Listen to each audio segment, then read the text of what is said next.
গান লিখে আমি বাচ্চু ভাইয়ের কাছে মানে 500 টাকা পেয়েছিলাম এক অ্যালবামের একা গানটার জন্য। এবং এটা মনে আমি প্রথম বললাম কোথাও কি আমি এই বাচ্চু ভাইয়ের কাছে গান লিখে আসলে একা গানের জন্য আমি 500 টাকা পেয়েছিলাম। কাউসার আহমেদ চৌধুরী না হলে আসলে বাচ্চু ভাইয়ের সাথে আমার পরিচয় হতো না। বাচ্চু ভাই না থাকলে আমি ঢাকা শহরে এই যে দাঁড়িয়ে আছে কথা বলছি তোমাদের সাথে, আমার মনে কথা বলাগুলো হতো না। এবং আমার গানের জীবনের সব কিছু হলো কাউসার আহমেদ চৌধুরী এবং আয়ুব বাচ্চু, এবং এই দুজনের কাছে আমি আমৃত্যু কৃতজ্ঞ।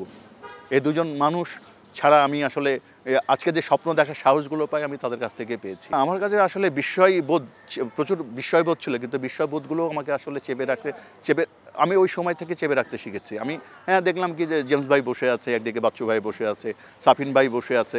আমাকে কাউসার ভাই যেদিন পরিচয় করে দেয় প্রথম বাচ্চু ভাইয়ের সাথে, সেদিন কিন্তু এই ব্যান্ডের অনেকেই সেখানে উপস্থিত ছিল হাতিরপুলের সাউন্ড গার্ডিয়ান স্টুডিওতে।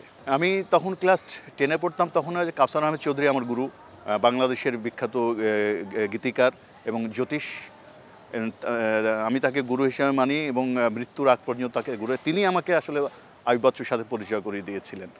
এবং আমি যখন ক্লাস 10-এ পড়ি তখনই কিন্তু বাচ্চু ভাইয়ের একা অ্যালবামের একা গানটাই আমি লিখেছিলাম, এবং তারপরে আমাকে আর পেছনে ফিরে তাকাতে হয়নি। গান লেখা কিন্তু আমার স্ট্রাগল ছিল না, কারণ আমার শুরুটা হয়েছিল আয়ুব বাচ্চু দিয়ে।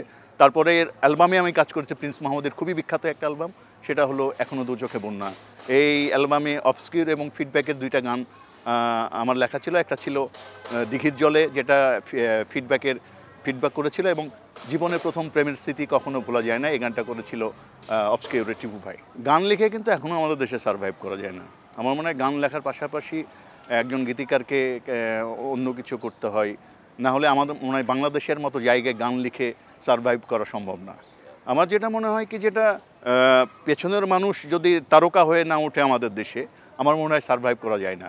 এটা পেছনের বলো বা সামনের বলো, আমার মনে হয় যে তারকা হয়ে না উঠলে আমার মনে হয় এই সারভাইভ করা খুবই কঠিন হয়ে পড়ে। ক্যারিয়ার টার্নিং পয়েন্ট ডুব, এবং তারপরে যদি আমি বলি তাহলে আরিফিন রুমির তোমার চোখে আকাশ আমার, বা ইমরানের আরাধনা, এগুলো আমার খুবই টার্নিং পয়েন্ট ছিল। তারপরে কাজী শুভন মুনপাজরে, এই গানগুলো খুবই আমার মানে দর্শকরা পছন্দ করেছে। ডুব গানটা যখন আসলে সব জায়গায় বাজতে শুনলাম আমি, তখন আমার মনে হলো কি আসলে গান লেখাটাকে নিয়মিত করতে হবে। ডুবের পরে কিন্তু আমার গান লেখা নিয়মিত আমি হয়েছি, এবং এটাকে বাড়িয়ে দিয়েছিল প্রিয়তমা, মানে তোমার চোখে আকাশ আমার, আরিফিন রুমির এই গানটা। তখনও আমার কাছে যে অফার আসতো এখনও একই রকম অফার আসে, এবং এই 18-20 বছরে আমি একই রকমভাবে কিন্তু লিখে যাচ্ছি।